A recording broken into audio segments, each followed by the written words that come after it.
Record সংশোধনের মামলা করেছেন এবং সেই মামলায় আপনার পক্ষে ডিক্রি এসেছে, কিন্তু এসিল্যান্ড অফিস বরাবর আপনি নামজারির আবেদন করলেন ওই ডিক্রির কপি নিয়ে, অথচ এসিল্যান্ড অফিসার আপনার নামে নামজারি করে দিচ্ছে না। কেন দিচ্ছে না? উনি বলছে যে এই ডিক্রির বিরুদ্ধে অপরপক্ষ আপিল রিভিশন করেছে না, এই করেছে কিনা এই বিষয়টি উনি নিশ্চিত হবেন, তারপরে আপনার নামে নামজারি করে দেবেন।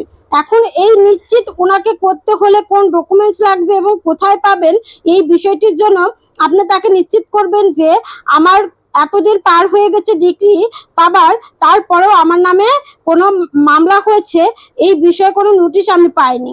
তার মানে সেই নোটিশটা যদি আপনি ধরেন 2-3 মাস পরে পান, 90 দিন পর্যন্ত কিন্তু সে আপিল করতে পারে। সুতরাং আপনি যদি অনেকদিন পূর্বে যদি ডিগ্রিটা পেয়ে যান, তাহলে কিন্তু এটা এনশিওরই হয় যে ওই ব্যক্তি আপিল দায়ের করেনি।